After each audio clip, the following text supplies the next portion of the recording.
Bienvenue à cette édition sur ZAE Télévision, le sommaire. Depuis ce lundi 2 février 2021, la Sénat a démarré l'enregistrement des dépôts de potentielles candidatures à la présidentielle d'avril 2021, le point de la deuxième journée dans cette édition.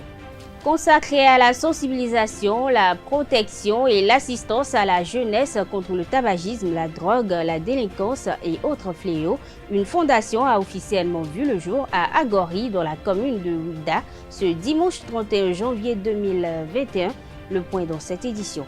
L'école primaire publique d'Atinonko de Sogwe, de l'arrondissement de Tori-Kada, a bénéficié de la mise en service officielle des installations en énergie solaire vendredi dernier, un don de l'association Le Droit à l'énergie.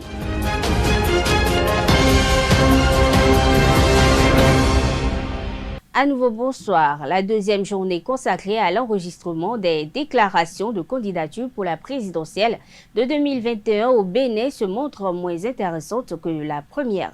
Ce jour, à la Commission électorale nationale autonome Sénat, contrairement au premier jour hier lundi où 2 candidats ont été enregistrés dans la matinée, ce mardi jusqu'à l'heure où nous enregistrons cette édition, aucun candidat n'a franchi le portail de la Sénat. En revanche, des équipes mises en place pour la circonstance sont en place jusqu'au jeudi 4 février prochain, date butoir. L'association Le Droit à l'énergie a procédé le vendredi 29 janvier 2021 à la mise en service officielle des installations en énergie solaire réalisées à l'école primaire publique d'Atinonko de Sogwe dans l'arrondissement de Tori-Kada.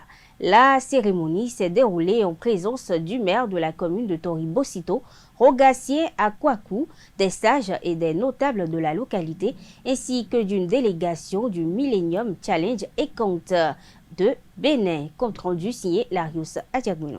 Offrir de meilleures conditions d'études aux écoliers de l'école primaire publique EPP d'Atinonko de Sogwe dans la commune de Tori-Bosito. L'association Le Droit à l'image, LDE, joint l'AT à la parole. Sa présidente Estelle Gbenou vient mettre en service des installations en énergie solaire réalisées grâce au soutien financier des partenaires et fait don de torches solaires aux apprenants dans cet établissement situé à environ 50 km de Cotonou.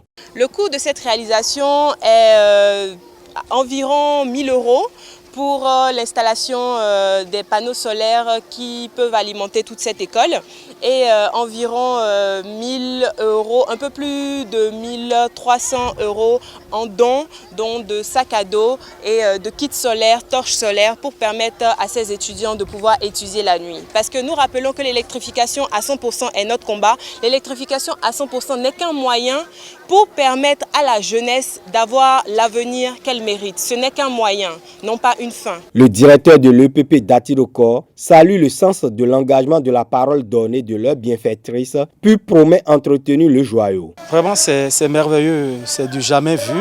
Estelle, on l'a connue, ça fait pas 1 an, en avril 2020. Et aujourd'hui, déjà, nous ne sommes pas encore en avril 2021. Et c'est une réalité, tout ce qu'elle nous a promis. Nous allons sécuriser donc l'installation parce que nous avons des ampoules dehors qui éclairent la véranda et qui éclairent également donc l'arrière-cour. Et nous allons solliciter donc les services d'un soudeur afin de pouvoir donc sécuriser donc les installations qui sont visibles parce que nous avons les panneaux qui sont sur le toit et puis c'est assez haut. Je pense que là il n'y aura pas de problème. Le maire de la commune de Tori-Bosito et la représentante du MCA de Bénin mesurent l'importance de l'électrification de l'EPP d'Atinonko qui se situe dans une localité non encore connectée au réseau électrique conventionnel. Le conseil communal de Tori-Bosito, par ma voix, vous retient sa disponibilité et son engagement à toujours vous accompagner et à rester disponible pour d'autres projets au profit de notre chère commune.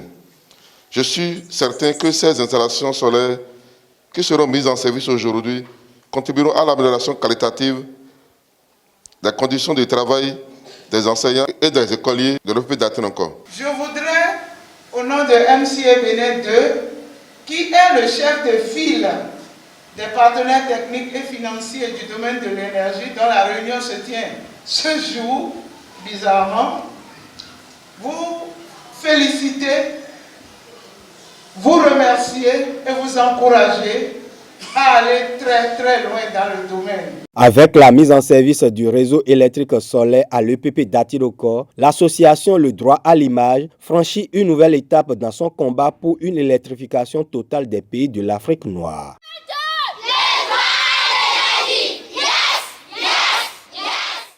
À travers ses actions pour l'accès à l'énergie pour tous, l'association Le Droit à l'Image a voulu également promouvoir l'éducation à la base de tous les enfants, surtout les filles du Bénin et d'Afrique. La présidente Estelle Gbenou s'explique. Parallèlement aux actions d'électrification que nous faisons, nous devons toujours continuer à encourager les plus jeunes, les élèves de la meilleure manière que nous pouvons en essayant de les équiper en matériel scolaire et en conseil surtout. C'est un élan de solidarité envers les jeunes écoliers de cette commune, envers particulièrement les jeunes filles qui se battent, qui sont souvent un peu moins soutenues que les jeunes garçons. Donc notre association a décidé cette année de faire sa toute première action envers les écoliers et nous espérons toujours en marge de l'association, pouvoir diffuser ce genre de messages aux parents d'élèves afin qu'ils continuent de protéger et de soutenir leurs filles écolières. Nous sommes vraiment contents d'avoir réalisé le peu que nous avons pu, d'avoir donné le sourire à quelques enfants aujourd'hui. Nous espérons pouvoir motiver davantage de personnes à nous soutenir pour que nous puissions faire davantage aussi pour les élèves non seulement de la localité de Tori d'Atinokor, mais plus d'élèves un peu partout dans le Bénin et vraiment un peu partout en Afrique. Nous pensons que ce sont toujours les gouttes d'eau qui font les grands lacs et que c'est nos enfants, il faut s'en occuper, il faut les aider, il faut les accompagner. L'association Partage Diaspora béninoise a semé le samedi 30 janvier 2021 la joie de la nativité dans les cœurs des écoliers de l'EPP Togoudo ainsi que les jeunes frères et sœurs de la maternelle à Alada. Intitulé après-midi récréatif des oubliés de Noël, l'événement a reçu le soutien des autorités politico-administratives de la localité et du palais royal de la cité des Adjaouto. Reportage Lariusa Adjabino.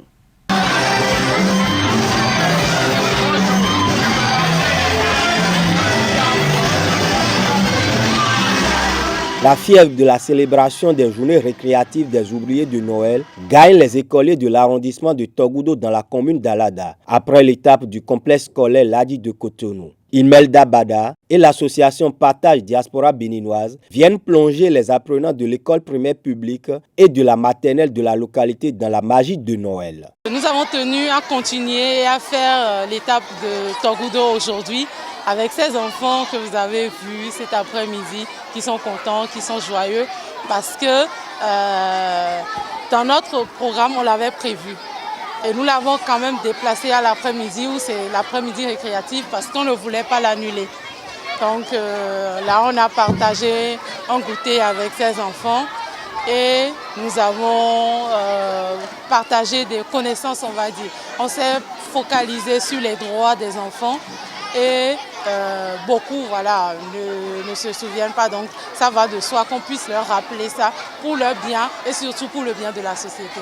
Coloriage, jeux de chaises musicales, danse, baby-foot, distribution d'ouvrages didactiques offerts par l'AHA Édition. La plupart des enfants vont garder en mémoire les souvenirs de leur participation à cet après-midi récréatif.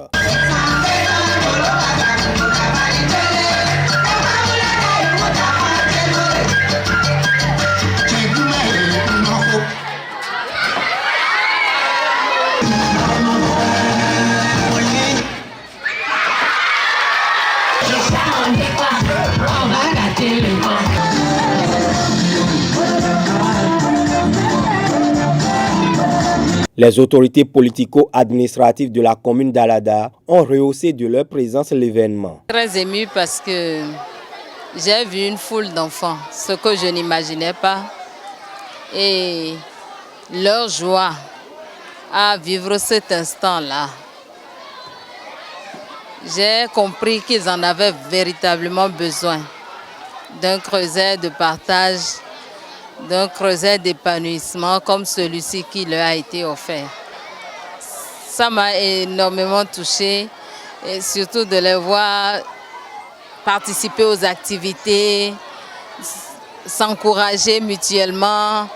C'était vraiment beau. Le palais royal d'Alada a également apporté son onction à la tenue de l'activité. Noël est passé. Nous sommes en train de clôturer le premier mois de l'année 2021. Mais c'est dit, pourquoi ne pas penser autrement Noël? Et c'est dénommé les oubliés de Noël. Je tiens à vous signaler que c'est juste une journée récréative ou bien une soirée récréative pour vous donner un peu de joie, pour que vous sachiez qu'on ne vous a pas oublié. Et en tant que le ministre des Affaires sociales du Royaume d'Alada, j'ai tenu à être là pour accompagner cet événement que nous demandons que ça se répète, pas seulement à Alada, presque dans tous les départements du Bénin. Ici, à l'EPP Togoudo à Alada, prennent fin les journées récréatives des oubliés de Noël 2020. Les regards sont désormais tournés vers la prochaine édition.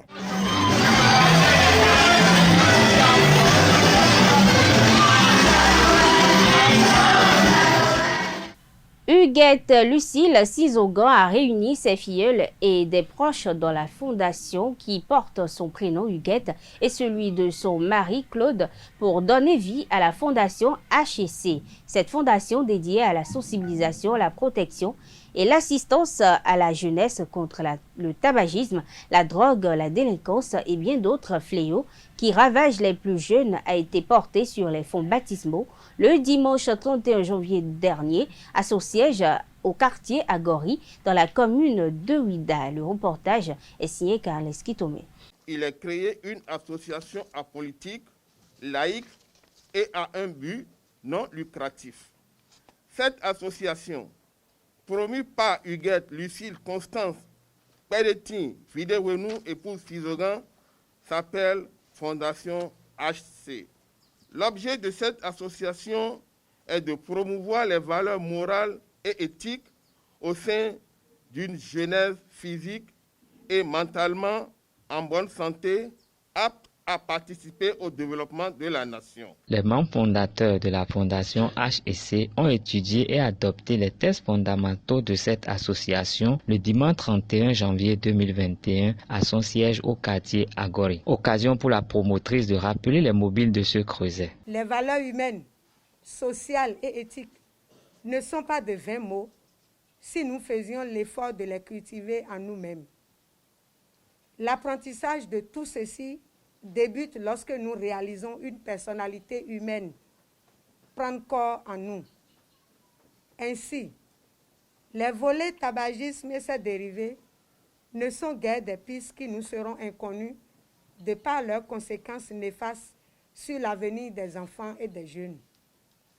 De même, la délinquance juvénile, l'alcoolisme et la consommation des différents stupéfiants trouveront des interventions pour assister les adolescents et les jeunes qui se laissent aller à de telles pratiques. Le bureau exécutif de la Fondation HEC a décliné son plan triennal dès sa mise sur pied. Nous passerons les années 2021 à 2023 à utiliser les comités de pilotage de nos programmes d'action dans les écoles de quelques grandes villes, conformément à nos objectifs.